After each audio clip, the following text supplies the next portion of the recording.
구독, 좋아요. 자, 계속해서 김기흥 국민의힘 대변인과 함께 또 오늘 이슈들 또 살펴보도록 하겠습니다. 대변인 어서 오십시오. 안녕하세요. 네. 자, 지금 대변인님께서 사실 뭐 국민의힘 대변인 역할도 하지만 네. 당협위원장이시기도 하잖아요. 예.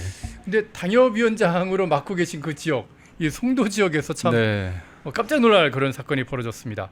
아버지가 아들을 살해하는 이런 사건. 네. 이것 그 사건 자체도 굉장히 충격적인데 더더군다나 사제 총기를 제작을 해서 아버지가 아들을 살해하고 그게 뭐 가족들 앞에서 그것도 생일 잔치가 있던 그날에 이렇게 살해했다고 하는데 네. 이 범행의 동기가 나왔는데 굉장히 충격적이라고요.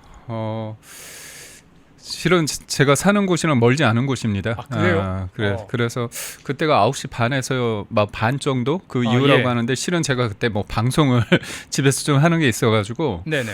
하다가 했는데 나가 보니까 이제 와이프도 그렇고 좀 난리가 났더라고요. 예. 집에서 한 200-300m 분이 제가 실은 그 아파트 단지에 살았었습니다. 그래서 제가 구조를 잘 아는데 그래서 좀 안타까운 사건이 있었고 무엇보다도 많은 분들이 놀랐던 게 아버지가 자기의 그러니까요. 아들을 살해를 했고 그리고 살해를 하는 방식이 총기 아닙니까? 예. 우리나라에서 총기라는 게 참 이게 어떤 일인가. 그래서 이제 제가 외국인한테 뭐 편견이 있는 게 아니라 총기 사고가 있다고 해서 혹시나 외국인들이 뭐 몰래 이렇게 가져온 게 아닌가. 그러니까 저도요. 그런 예. 생각을 했는데 알고 보니까 이거를 총기를 만들었다는 거 아닙니까? 사제 예. 총기인 거고.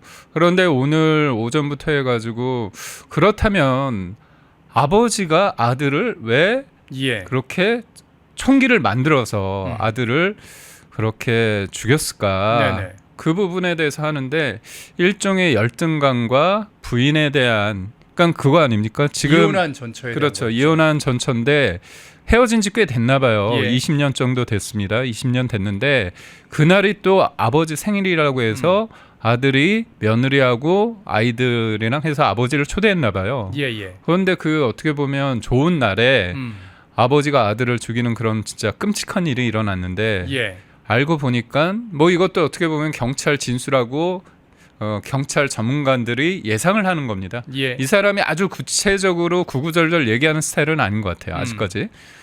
그런데 이 전처라는 분이 좀 유명한 에스테틱 해가지고 이제 미용 관련해가지고 그렇죠. 피부 관리 뭐 이런 거를 피부 하는 아주 관련해가지고 큰- 성공을 예. 하신 분이라고 그러더라고요. 그리고 자제분도 그 관련된 일을 하는데 이 전 남편 입장에서는 와이프를 좀 증오하고 열등감을 갖다 보니까 이 와이프를 속된 말로 열받게 하고 화나게 하고 아픔을 고통을 주기 위해서 이 여자분께서 이제 아내분 전처가 예전에 유튜브나 이런 언론 매체에 나와서 내가 이렇게 열심히 사는 이유는 우리 아들 때문이다 그런 얘기를 좀 했나 봐요. 예. 그렇다면 심리학적으로 그런 용어가 있나 봅니다.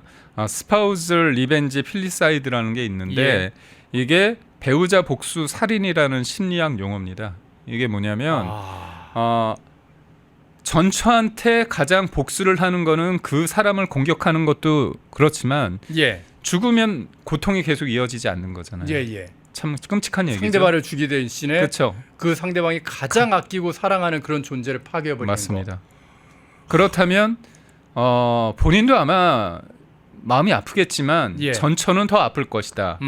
그래서 전처가 사랑하는 내 아들이지만 전처가 사랑하는 그 아들을 응징하고 없앰으로써 이 세상에서 살 수 없게끔 함으로써 전처에게 죽을 때까지 어떤 고통을 주겠다. 야, 이건 도대체 무슨 심리인지 저는 이해가 안 되더라고요. 그러니까 결국은 가장 소중한 그것을 없애겠다는 거 아닙니까?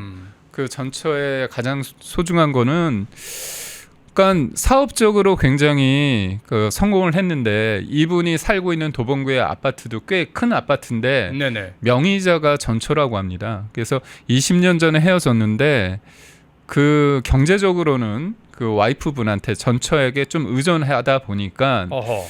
저는 왜 그런지는 잘 모르겠어요. 뭐 구체적인 것들은 아직 안 나와서 단정 지을 수는 없는데 지금까지 알려진 바로는 열등감과 그리고 전처에 대한 미움이 아들한테 투사돼서 아들이 진짜 미워서라기보다는 전처를 고통에 빠뜨리기 위해서 그렇게 했다. 이거는 또 어떤 측면에서 우리가 볼 수 있냐면 이분이 사제 폭탄을 만들어 가지고 예. 본인이 살고 있는 아파트에 설치를 합니다. 예, 실제로 경찰이 예, 찾아냈죠. 그래서 사건이 엊그저께 9시 반 정도에 송도에서 났고 네네. 이 사람이 도주를 하다가 방배인가요? 강남 쪽에서 잡힙니다. 근데 다행스럽게 경찰에 자기가 거주하는 도봉구의 아파트에 사제 폭탄을 설치했다. 타이머가 있다. 예. 근데 타이머가 다음 날 결국은 어제 12시 기준으로 딱 맞춰져 있었다는 거예요. 와, 진짜 뭐 이거는 뭐 영화 속에 나올 만한 얘기인데. 예. 그래서 경찰이 현재 시각이 2020년 7월 20일. 죄송한데 요즘 AI가 이런 식으로 말귀를 알아들어가지고 막 대화를 좀 안 해요. 멀리 예. 해야겠습니다. 그래서 가보니까 사제 폭탄이 있었다는 거죠. 예. 그렇다면 이 사람은 왜 그 아파트에 사제 폭탄을 설치했을까? 이거는 부인의 어떻게 보면 부인이 본인한테 집을 해준 거잖아요. 예. 그러니까 부인과 관련된 것들 가장 소중한 게 아들을 없애버리는 거잖아요. 예. 그리고 또 하나가 그 전처에 속한 소유물도 없애려고 하는 거고 왜 12시였냐 이렇게 물어보니까 그런 얘기를 했다는 겁니다. 사람이 그때가 가장 없을 때다, 한가할 때다. 그래서 주변 그게 사람들은 정상적인 판단을 하는 사람이네요. 그렇죠. 그런데 그럼에도 불구하고 예. 그 건물만 폭파되겠습니까? 인명사고가 날 수밖에 없죠. 그러니까요. 그러니까 이것도 어떻게 보면 뭐 핑계인지 아닌지 모르지만 하나에 꽂힌 거죠. 우리가 이제 경주마 보면 이렇게 눈을 가리지 않습니까? 어떤 그 전처에 대한 열등감과 복수심 그런 것들을 통해 가지고 아들을 살해하고 그 다음에 그 전처의 소유물이라고 할 수 있는 그런 게 있고요. 통상적으로 봤을 때 사람이 범죄를 저지르면 본인이 그 범행에 이용했던 흉기나 총 같은 거 있지 않습니까? 예, 예. 그런 것들을 버린다고 합니다. 근데 이 사람이 버리지 않았대요. 그렇다면 경찰이 추적을 해서 그렇지 뭔가 도주해서 잠적한 다음에 전처를 향한 2차, 3차 제2차, 3차의 어떤 어허. 복수를 할 수도 있었지 않을까 그런 생각을 하고요. 저도 진짜 송도가 좀 치안에 안전한 곳입니다. 예, 예. 그런데도 불구하고 저도 굉장히 놀랬고 무엇보다도 총이라는 것 그리고 저도 오늘 오전에 들었던 이 진짜 왜 그랬을까 했는데 결국은 아들과의 어떤 다툼이 아니라 본질적인 것은 아내에 대한 증오, 전처에 대한 증오, 열등감, 그래서 아내의 소중한 자식. 근데 자기한테도 자식이잖아요. 그래서 참 미움이 커지고 열등감이 커지다 보니까 정상적인 사고를 하지 못했던 거 아닌가 그런 생각을 합니다. 저는 그래서 요즘 대한민국 안에 굉장히 그러니까 국가가 이제 반으로 쪼개졌지 않습니까? 네. 좌우 뭐 청년과 뭐 4050과 6070 뭐 청년들 세대별로 다 쪼개지고 또 남녀로 쪼개지고 이렇게 만들어 놓은 거 사실은 이제 저쪽 그 진보 진영 쪽에서 국민들을 자꾸 갈라치기 하는 게 네. 굉장히 심한데 이러면서 서로 이제 분노 게이지가 굉장히 높아지는 거 이런 현상을 어떤 극단적인 결과물이 아닌가 하는 그런 생각도 좀 해보거든요. 그러니까 진영이 굉장히 고착화돼서 제가 가장 문제를 제기하고 싶은 게 뭐냐면 네. 문재인 정부 때 조국 사태를 거쳐서 예, 예. 당연히 누가 보더라도 이 사람은 문제다. 조국은 죄를 지었기 때문에 처벌을 받아야 된다고 했는데 조국 전 대표가 법무부 장관이 했던 행위가 뭡니까? 자기가 핍박받고 있고 예. 뭔가 피해자 코스프레를 하면서 진영의 뒤로 숨으면서 진영 대결로 그걸 이용한 거잖아요. 예. 검찰을 악마했기 때문에. 그래서 저는 조국이라는 사람이 대한민국에서 가장 큰 죄를 지었던 게 뭐냐. 문재인 정부. 그게 결국은 대한민국을 사실상 두 개로 쪼개놨다는 거예요. 어허. 서초동에 사람들이 모이고 광화문에 모이고 예. 그런 것들이 이제는 그 이후에 이재명 대통령이라는 사람이 사실상 지고지순하고 문제가 없는 사람이 아니잖아요. 거기다 근데- 이번에 또 강선우 임명 강행하는 거 보면은 그럼요. 모든 국민들이 이 사람은 아니잖아라고 얘기를 하는데도 진영 논리에 빠져가지고 결국에 임명을 하지 않습니까? 근데 제가 이재명 대통령의 내재적 접근법을 한번 생각을 내재적 해보면 접근법이요. 예. 저는 동의할 수 없습니다. 근데 이재명이라는 사람이 왜 이렇게 했을까 보면 첫 번째 갑질 의혹하고 두 번째가 뭡니까? 거짓말이잖아요. 갑질에 대해서 이재명 대통령께서 강선우 후보한테 뭐라고 할 수 있을까요? 본인이 법인카드 가지고 갑질 많이 했잖아요. 그 갑질의 대표적인 게 뭡니까? 배우자 팀, 사모님 팀을 운영했습니다. 예. 그렇다면 우리는 그 사람한테 경기도 공무원으로서의 일을 하라고 시킨 거예요. 예. 그게 공무원 돈이 나가는 거잖아요. 그런데 어떻게 했습니까? 자기 배우자 관영차는 어떻게 했었습니까? 자기 집에 그 아파트 앞에다가 이렇게 딱 그렇죠. 대놨었죠. 그리고 예. 그 기록도 다 허위로 작성했잖아요. 그리고 법인카드도 어떻게 했습니까? 심지어 과일도 몇백만 원어치 먹었잖아요. 그거 누가 먹었습니까? 근데 싹 잡아떼잖아요. 그러면서 이재명 대통령께서 하는 그런 본인이 누구보다도 갑질의 선두주자로서의 한 부분이 있고 또 하나가 거짓말이잖아요. 강선우 씨가 저는 뭐 씨라고 합니다. 의원이고 뭐 후보자고 다 그냥 강 씨가 뻔뻔한 게 뭡니까? 안 그런 척, 착한 척, 심지어 이재명 대통령이 지명을 할 때 뭐라고 얘기하냐? 낮은 무릎으로 경청하겠다. 그리고 뭐 햇볕이 쨍쨍 내렸지면 내가 남루한 양산이 돼서라도 당신을 해를 가리겠다. 그리고 비가 오면 같이 맞겠다. 예. 이런 현란한 얘기만 합니다. 그런데 어떻게 합니까? 아니 빵긋빵긋 웃다가 어떻게 합니까? 사람들 지나가면 손잡고 막 좋아하는 척하다가 차에 타면 샤워하듯 손 세정제를로 닦았다는 거잖아요. 예. 그러면서도 보좌진한테 쓰레기 분리수거 시키고 갑질하고요. 경기하고 예. 그런데 또 할머니랑 손잡는 영상을 최고위원 경선 때 나가 틀었다는 거잖아요. 예. 그러니까 이런 내로남불적 그리고 거짓말을 하는데 이재명 대통령께서는 검사 사칭의 위증교사의 허위사실 공포죄 이거 다 저 유죄잖아요. 그렇다면 이재명 대통령 입장에서 내 기준으로 볼 땐 강선우 괜찮은 것 같은데 설마 그렇게까지 강호의 했겠습니까? 도가 예. 무너졌습니다. 어쨌든 저는 하여튼 이번 사건 보면서 대한민국 안에 이 분노를 빨리 좀 치유를 좀 해야 맞습니다. 되겠다. 진짜 국민 통합을 빨리 좀 이뤄야 되겠다. 이재명 정부가 좀 그런 부분에 좀 신경을 좀 써야 된다 그렇게 좀 말씀을 드리고 싶고요. 그리고 또 한 가지 걱정되는 건 그 사제 총기를 갖다가 너무 쉽게 제작할 수 있게 만들어가지고 그런 환경이 돼버려서 대한민국이 예전에는 최소한 이 총기에 대해서는 좀 안전한 그런 나라라고 생각을 네. 했었는데 이제는 그렇게 안심할 수 없는 그런 상황이 된 것 같아요. 그러니까 유튜브라는 게 예. 긍정적인 면이 있고 부정적인 면이 있지 않습니까? 예.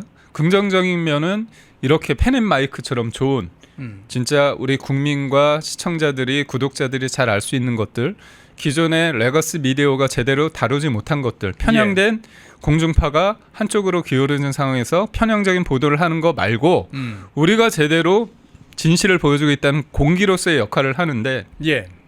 한편으로는 워낙 개개인들이 굉장히 자극적인 거나 아니면 조회수를 높이기 위해서 저런 유튜브에 사제 총기를 만들 수 있는 그런 영상을 올린다는 거잖아요. 예. 그런데 우리나라 정부에서는 뭔가 관여를 하기 위해서 할 수는 있는데 문제는 이 유튜브라는 게 외국이잖아요. 그러니까 해외에서 그렇죠. 얼마든지 영상을 만든 거를 갖다가 국내에서 볼 수 있기 때문에 문제가 생기거든요. 해외 플랫폼 기업들의 협력 체계가 우리 정부와 이게 잘 돼야 되는데 네. 이게 이제 갑자기 두더지처럼 올렸다가 딱 다른 쪽으로 올리고 뭐 이런 식으로 숨바꼭질 비슷하게 해서 예. 이런 부분에 있어서는 어떻게 우리가 해야 될지 요즘 AI 시대니까 그런 거 서칭해서 뭔가 잡고 그거를 신고하고 그런 것들을 좀 유기적으로 할 수 있는 부분을 해야 되는 거고 또 하나는 그런 영상을 올린 사람에 대한 어떤 책임, 추궁 그러니까 플랫폼 입장에서는 관리를 잘해야 되는 거고요. 예. 실제로 이런 범죄에 이용될 수 있는 그런 총기를 만들 수 있는 그런 영상을 올린 사람에 대해서도